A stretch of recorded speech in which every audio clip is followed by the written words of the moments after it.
પાછલા બ્લોગમાં આપણા દ્વારકાધીશના દર્શન નહોતા થયા, તો આજે અમે નક્કી કર્યું કે આપણે દ્વારકાધીશના દર્શન એની હાવ કરવાના. તો સવારના વાગે છે 6 ને અમે લોકો જવાના છીએ મંદિર. આમ તો અમારી પ્લાનિંગ હતી 5 વાગે જવાની, પણ થોડુંક લેટ થઈ ગયું હોય ઉઠવામાં અમને. તો હવે 6 વાગે અમે લોકો દર્શન કરવા માટે જ્યારે આજે એની હાવ અમને દર્શન કરવાના છે.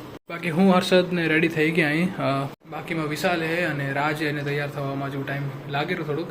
અને સૌથી લેટ આ ભાઈ ઉઠ્યા, એટલા માટે લેટ થઈ ગયો અમને. નહીં તો અમે ક્યારના 5 વાગે તો નીકળી ગયા હોત ભાઈ. બાકી લગેજમાં મારું લગેજ અહીંયા છે, વિશાલ ને રાજનું હે. બાકી દીપક અને હર્ષદ એનું લગેજ લઈ ગયા નીચે. તો હવે આપણે બી નીચે જઈ અને ગાડીમાં આપણું લગેજ રાખીને પછી અહીંયાથી આપણે રવાના થઈ. તો આપણી ગાડી રેડી છે, પણ એક કહે કે આપણે ગાડી ઉપર પાણી રાખવું પડશે કેમ કે ઝાકળ આવ્યો ને એટલા માટે થોડીક ખરાબ થઈ ગઈ.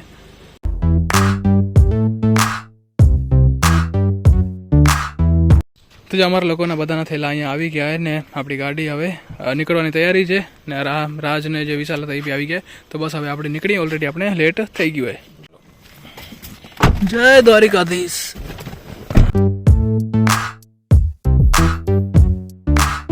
તો જો આપણે મંદિરે પહોંચી ગયા અને હાલ આપણે ગાડી પાર્ક કરીએ ને અમે લોકો વિચાર કર્યો કે મોબાઈલને જે આપણા બધા આની અંદર ગાડીમાં રાખી દઈ અને મારો મોબાઈલ બી હું ગાડીમાં રાખી દઉં, પછી આપણે દર્શન કરીને તમને ફરી પાછા મળશું. A few moments later. તો જો અમે લોકો દર્શન કરીને આવી ગયા ને દર્શન ભાઈ અમે 2 વાર દર્શન કર્યા ને એ બી આ ભાઈ ના લીધે. અમે એકવાર તો દર્શન કરી લીધા, આ ભાઈ ફરી પાછા આપણે લાઈનમાં લાગી જાય કોઈને ખબર નહીં પડે એમ કરીને અમે ફરી પાછા લાઈનમાં લાગી ગયા ને ભાઈ બહુ નજીકથી અમને દર્શન થઈ ગયા. તો ભાઈ આપણે 4 ધામમાંથી 2 ધામ પૂરા થઈ ગયા. પહેલા તો જગન્નાથપુરીનું અને બીજો તો દ્વારકા. હવે 2 ધામ બચ્યા, તો હવે જ્યારે થશે ત્યારે થશે. ને હાલ હવે આપણે જવાના છીએ સોમનાથ મહાદેવના દર્શન કરવા માટે.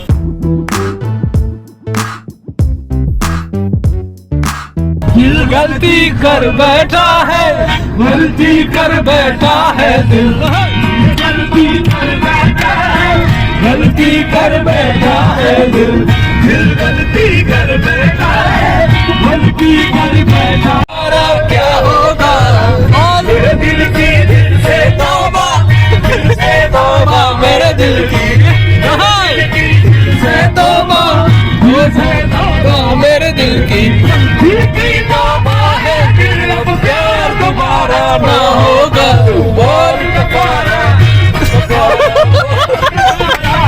जिंदगी संवार दूं, एक नई बहार दूं, दुनिया ही बदल दूं, मैं तो प्यारा सा चमत्कार हूँ. मैं किसी का सपना हूँ जो आज बन चुका हूँ सच. अब ये मेरा सपना है कि सबके सपने सच में करूँ. आसमां को छू लूं, तितली बनूं या हेलीकॉप्टर.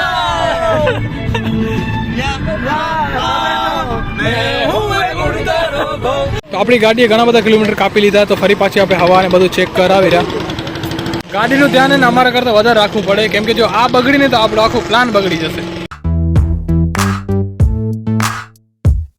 અમે લોકો જતા હતા રસ્તામાં અને રસ્તામાં એક ગામ દેખાણું, જે ગામનું નામ તમને હું બતાવું, જો તમે શું હે. હર્ષદ. આ ગામનું નામ હર્ષદ ને અમારા આ ભાઈનું નામ પણ હર્ષદ જ છે. એટલા માટે સ્પેશિયલ અમે ગાડી ઉભી રખાવી, અહીંયા કને ફોટો પડાવશું. ખબર પડી અમારા ભાઈનું નામ આખું ગામ હે. તારા નામે આખો પૈસા વાળો વાપરો. તારા બાપ દાદા અહીંયા કને આખું ઘર ગામ ઊભું કરી ગયા તારા નામનું. જો મને હમણાં ખબર પડે કે મારા નામ ને આવડે ગામ દેખાતું નથી તે બાવળિયાની પાછળ. ભાઈ હવે કામ કરજે હર્ષદ, તું ઘરે જઈને પેલું પપ્પાને પૂછજે કાગડિયા ક્યાં પડ્યા ગામના, સમજો. ભલે ફરી ધક્કો પડે આપણે આવશું પાછા, વાંધો નહીં. હા ગામના આપણે કેટલા 5 જણા 5 ટુકડા કરી નાખશું. મને હમણાં ગાડીમાં બેઠો તો એ જ બોલે જે જોઈએ લઈ લેજે પ્લોટ. ઓ અચ્છા એમ. તો આને પ્લોટ ઈ દેજે જે ના વેચાતો હોય.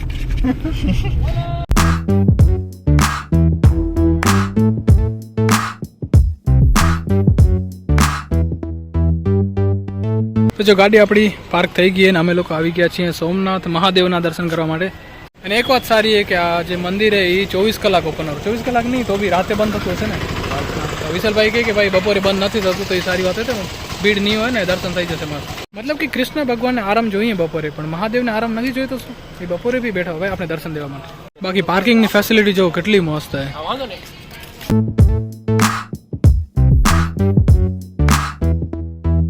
તો જો મોબાઈલ તો આ મંદિરમાં બી અલાઉડ નથી, પણ આપણે અગર કોઈ એવું લોકર હશે આગળ મંદિરના બાજુમાં તો ત્યાં આપણો ફોન આપે સબમિટ કરી દેશું. અને અહીંયા કને રોડના બંને સાઈડ જો નાની એવી માર્કેટ લાગેલી છે ને.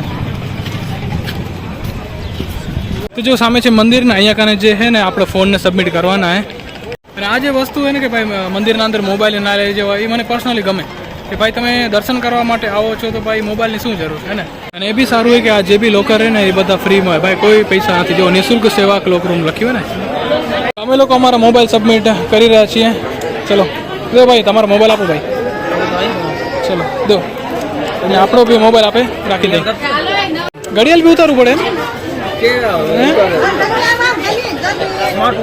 A few moments later. તો જો બધા લોકો ને અહીંયા ઉભા રહીને ફોટોસ પડાવે છે કેમ કે આની અંદર આટલેથી ને અંદર ફોન અલાઉડ નથી અને જો અંદર ફોન અલાઉડ હોત ને તો શું સુપર ફોટોસ આવે કેમ કે તમે મોસમ તો જુઓ ભાઈ આકાશમાં વાદળા જુઓ અને શું મંદિર લાગેલું અને અમારા લોકોના દર્શન એને ખૂબ સારી રીતે થઈ ગયા ભીડ ઘણી બધી પણ તેમ છતાં એને આરામથી દર્શન થઈ ગયા અને આ મંદિરનું મેનેજમેન્ટ એને બહુ સારું હોય અને મને એમ હતું કે ભાઈ આ મંદિરમાં એને શિવલિંગ નાનું હશે પણ અહીંયા કને શું વિશાળ શિવલિંગ અને પહેલી વાર મેં આવડું મોટું શિવલિંગ જોયું કોઈ મંદિરના અંદર આપણા હર્ષદભાઈને શું હોય કે એક શિવલિંગ લેવાનું હતું એના માટે જોઈ રહ્યા મને આ પર્સનલી બહુ ગમેલું છે ને બહુ મસ્ત આ બી આ કરે અને અંદર કાળું હોય કે ને એ બી મસ્ત લાગે તો આપણે આ જ રાખી રહ્યા અહીંયા કને સંઘ તો જો કેટલા બધા ને આ સંઘ વગર હે સંઘ લેવું હતા ને કે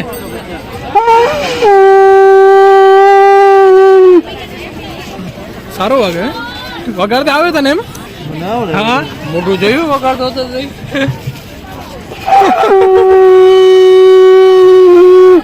વાહ પૂજારી વાહ ખબર નહીં આને કેવું ભાઈ ભૂત ચડ્યું હોય આંબલી લે બોલો ખાવા માટે એ બી ખાટી આંબલી મેં કીધું મીઠી આંબલી લે મીઠી આંબલી ખાટી આંબલી કોણ લે ભાઈ હે અરે એના કરતા બોરા લઈ લીધા હોત ને તો ઠીક રહે ખાટી આંબલી કેટલી ખાઈશ ભાઈ એક ગસ થઈ રહેશે તને બોલો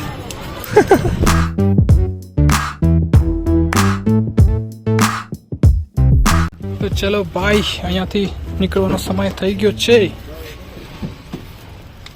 તો જો સોમનાથના દર્શન પછી અમે લોકોનો પ્લાન એમ હતો કે અમે જશું સાસણગીર ત્યાં કને જંગલ સફારી લેશું અને એનો સમય છે કંઈક 4 થી 7 કે 4 થી 6 કંઈક હોય પણ હવે અમને લાગેલું કે અમે લેટ થશે તો અમે લોકો હવે જશું ડાયરેક્ટ દીવ અને પછી દીવ પછી કાલે જશું અમે સાસણગીર કેમ કે સાસણગીરમાં અડધો દિવસ લાગી જશે જંગલ સફારી માટે અને જો આપણા ગુજરાતમાં બધા લોકો એમ કે ભાઈ અગર દીવ જાઓ છો તમે તો મતલબ મોસ્ટલી બધા નશો કરવા માટે જ જતા હોય છે તો અમારું એવું નથી ભાઈ અમે કોઈ દીવ ગયા નથી આથી પહેલા અમે તો બસ ફરવા માટે છે ને અમારામાંથી કોઈ એવો નશો કરતું બી નથી અને સાચું કહું તો અમને લોકોને એ બી ખબર નથી કે ભાઈ દીવમાં ફરવા માટે છે શું મતલબ ખાલી દરિયો એક મતલબ કાંઈ જ ખબર નથી જશું ત્યારે ખબર પડશે કે ભાઈ અહીંયા કને અચ્છા આ વસ્તુ ફરવા જેવી છે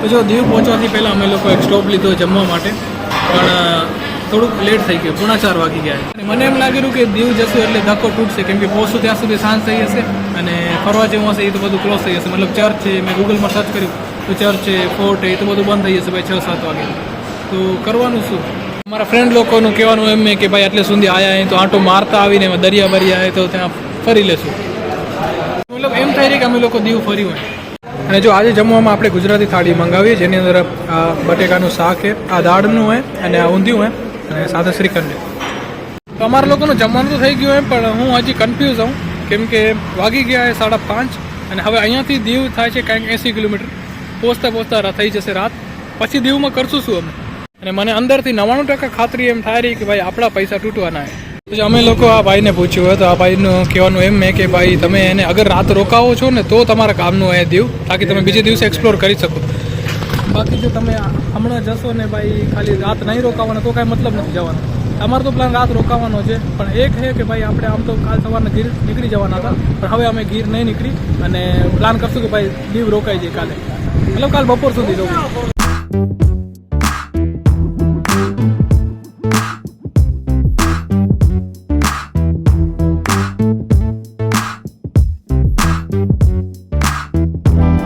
જો અમે લોકો દીવ તો પહોંચી ગયા અહીં પણ શું થયું કે રહેવા માટે ઘણી બધી પ્રોબ્લેમ થતી અમે 1-2 હોટલ ચેકઆઉટ કરી પણ એનો ભાવ બહુ બધો એક દિવસના ભાઈ 8,000-10,000 રૂપિયા ભાવ પણ તેમ છતાં અમને કાંઈ ગંગેશ્વર કરીને હોટલ મળી હવે એમાં દીપકને જોવા ગયા રૂમ અગર સેટ થઈ જશે તો ભાઈ આપણે અહીંયા રોકાઈ જઈશું એક દિવસ અને ભાઈ જુઓ કંઈક આવું છે દીવ આ તમને જે દેખાય છે ને દિવાલ એના પાછળ દરિયો હોય અને આ જો આ છે પાર્કિંગમાં અગર આપણે એકવાર ગયા ને તો ભાઈ ચાર્જીસ દેવો પડશે અને જો બહાર નીકળીને વળી પાછા ગયા તો ફરી ચાર્જીસ દેવો પડશે એટલે અમે એમ કર્યું કે ભાઈ હમણાં આપણે ગાડી લઈને ફરી આવી બધું અને પછી રાતના આપણે મોડી રાતે કે પછી ગાડી આવે પાર્ક પાર્કમાં લગાડી દેશું. અને બાકી આ બોટ છે, તમને બોટ દેખાડી ને, પર પર્સન 500 રૂપિયા કંઈક ચાર્જીસ છે ને, તમને દરિયાની અંદર લઈ જાય ને 1-2 કલાક ઘુમાવીને પાછી અહીંયા લઈ આવે.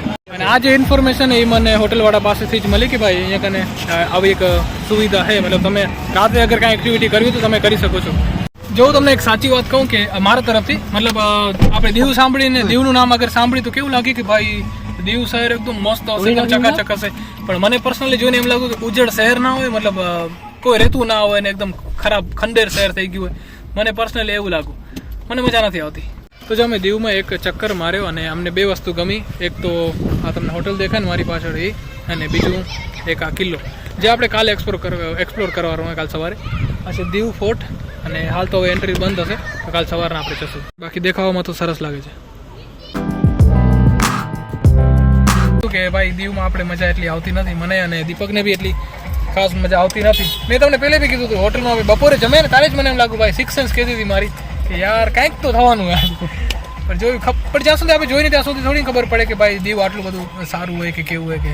તો જો આપણે હવે ક્યાંય જવાનું નથી એટલા માટે ગાડી આપણે પાર્ક કરી નાખીએ. અને હું તમને એક જબરદસ્ત જહાજ બતાવું જે આપણા આર્મીનું હોય. આ જો લાઇટો ચાલુ હોય, તો આ જો દેખાવામાં કેટલું ખતરનાક લાગેલું નહીં, રડાર સિસ્ટમ એમ. ને આ તો શાયદ મને મિસાઇલ જેવું લાગેલું, મિસાઇલ લોન્ચર એવું લાગેલું, પછી ખબર નહીં શું હોય, પણ બહુ ખતરનાક લાગે ભાઈ. ભાઈ સાહેબ આ આપણા રૂમની ચાવી, તમે જો ચાવી તો ઠીક એટલી છે નાની સાઇઝની, પણ કિચન તો જોવો ભાઈ. આને ક્યાં રાખવાનું ખીચામાં? અને 80% લોકો દીવમાં શાના માટે આવે તમને બધાને ખબર છે, પણ એ તમને બતાવો. આ દેખાય છે ને બાર એને રેસ્ટોરન્ટ, જો અહીંયા બી વેટિંગ ચાલી રહી, જો આ બધા બારે ઊભા હે ને. બાકી અમે લોકો અહીંયા બેસીને માણસોને જોઈએ છીએ, આવે છે જાય છે, આવી ગાડીઓ આવે જાય, મનોરંજન થઈ રહે. બાકી ડીઝલ એટલો બાળે એટલે પૈસા વસૂલ તો કરવા જ પડશે. અને હવે અમે પ્લાનિંગ તો એમ કરી રહ્યા હતા કાલે સવારના જેમ બને વહેલા અહીંયાથી નીકળી જાય. બાકી આપણા લોકોનું અહીંયા કાંઈ જ કામ નથી. આપણા જેવા મતલબ કે છાશ પીતા હોય, જે માઝા પીતા હોય એનું કામ નથી. બાકી તમે સમજદાર છો.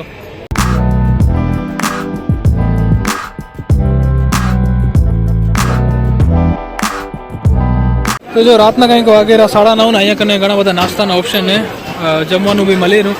તો અહીંયા કને આપણે વિચાર કરી રહ્યા કે આજનું જમણ આપણે અહીંયા કરવાનું હોય. શું વિચાર, શું જમીશ તું?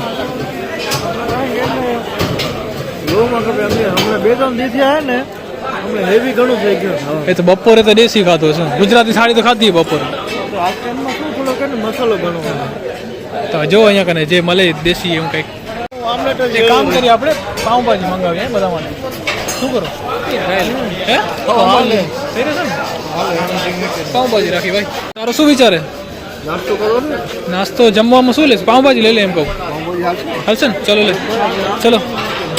અહીંયા કને આપણે પાઉંભાજીની એક જેને કહેવાય ને લારી કહો કે દુકાન કહો એ મળીએ. બાકી બધે તો ભાઈ વેજ ને નોન વેજ બધું ભેગું જ. આ જો નોન વેજ છે ને, એ જોઈને જ મન ન થતું જમવાનું, તેમ છતાં આ એક મળી ગયું. અને અહીંયા ખાલી પાઉંભાજી જ મળી રહી, અહીંયા કને આપણે જમી શકીએ. તો જે આપણી પાઉંભાજી આવી ગઈ ને બીજા લોકોને આવે રહી, પણ આપણે આપણું ચાલુ કરી દઈએ. તો જો અમારે જમવાનું થયું ખતમ ને હવે એક વિચારે કે બસ ચક્કર મારી નાનો એવો ને પછી આપણે રૂમ તરફ જઈએ, એટલે કે થોડી ઘણી વોકિંગ થઈ જાય. તો જો તમને આ રોડ દેખાય ને એટલેથી કરીને અહીંયા એન્ડ થાય રોડ, બસ અહીંયા સુધીમાં જ રોનક છે. બાકી દીવ ગામ આ સાઈડે પર ત્યાંથી કાંઈ ખાસ રોનક નથી, બસ આ રોડ ઉપર જ થોડી ઘણી રોનક છે. અને આજે મેં ઘણા બધા માણસોને ફેલ થતા જોયા, ફેલ ઇન ધ સેન્સ કે નશામાં ફેલ થતા જોયા, પ્લસ ઝઘડતા હોય એવા જોયા. બાકી એક વાત કે આ જે ચોક છે ને એ થોડોક મસ્ત લાગે, પણ એ બી વધારે મોટો નથી, બસ એટલો જ છે. એટલેથી કરીને આ રોડ થોડોક આગળ મેં તમને વિડીયો બતાવ્યો એટલો જ, વધારે નથી. તો જો અમે લોકો અમારા રૂમમાં આવી ગયા અને આ રૂમમાં ભાઈ ફેસિલિટી એટલી બધી દઈ દીધી. અને જો આપણા રૂમનો લુક કંઈક આવો હોય. અહીંયા કને જો ડબલ બેડ है, એમાં સિંગલ બેડ है, પ્લસ એક ફ્રીજ है, આ ચાય માટે મગ है, આ જો એક ટીવી है, પ્લસ હા આગ ઓલાવાનું કહેવાય ને જે પાવડર એ है, પ્લસ એક એસી है. તો મતલબ આ એક રૂમ નથી, આ એક ઘર है, સ્મોલ ઘર. તો ઠીક છે, અમે લોકો કરીએ આરામ. અને તમે અહીંયા સુધી વિડીયો જોયો તો લાઈક કરી દેજો. આ વ્લોગને આપણે અહીંયા સુધી રાખશું. ફરી મળીશું આવતીકાલે નવો વ્લોગ સાથે. ત્યાં સુધી તમે ધ્યાન રાખજો. Tata, bye bye and take care. અમે લોકો ખબર નહીં અમારા જીવનમાં કેવા પાપ કર્યા કે ભાઈ કાંઈક ને કાંઈક તો થઈ જ જાય અમારી સાથે. અમે લોકો આવીને એવું ટેબલ ઉપર બેઠા હતા અને ત્યાં સુધીમાં તો પંખા બંધ થઈ ગયા, અને અમારી સાઈડના જ પંખા બંધ થયા. આ જો આ ચાલુ છે ને, અમે લોકો ઉમાંથી ઉઠીને અહીંયા આવી ગયા. આવી છે કિસ્મત અમારી. એટલા માટે જ જ્યારે અમે ટ્રીપની શરૂઆત કરી ને ત્યારે મેં એમ જ કીધું હતું અમારી ટ્રીપ રામ ભરોસે હતી.